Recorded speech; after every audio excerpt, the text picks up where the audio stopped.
सध्या मस्त अशी कडाक्याची थंडी पडलेली आहे. थंडी म्हटलं की शेकोटीची आठवण होते. पण सध्याच्या या धकाधकीच्या जीवनात शेकोटी पेटवल्यानंतर शेकोटी घ्यायला वेळ कोणाला आहे? तर म्हटलं चला शेकोटी घेण्यापेक्षा गरमागरम नाश्त्याला काहीतरी बनवूया. पण काय बनवू हे सुचत नव्हतं. मग मुलांना विचारलं. मुलं म्हटली, "अप्पे बनव." मग काय इथे 2 कप बारीक रवा घेतला, अर्धी वाटी दही घातलं, पाणी घालून बॅटर छान तयार करून घेतलं. ते बॅटर मुरण्यासाठी 10 मिनिटं बाजूला ठेवलं. तोपर्यंत म्हटलं खोबऱ्याची चटणी बनवावी.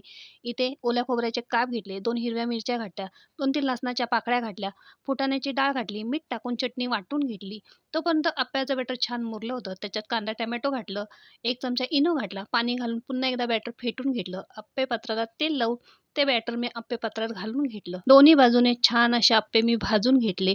म्हटलं चला चटणीला सुद्धा फोडणी देऊन घ्यावी म्हणून फोडणी पात्रात तेल घालून त्याच्यात 1 चमचा मोहरी घातली, कढीपत्ता घातला आणि चटणीला फोडणी देऊन घेतली आणि झटपट पौष्टिक असे आपले अप्पे गरमागरम तयार झालेले आहेत. तर चला झटपट रेसिपी सुद्धा शेअर करा.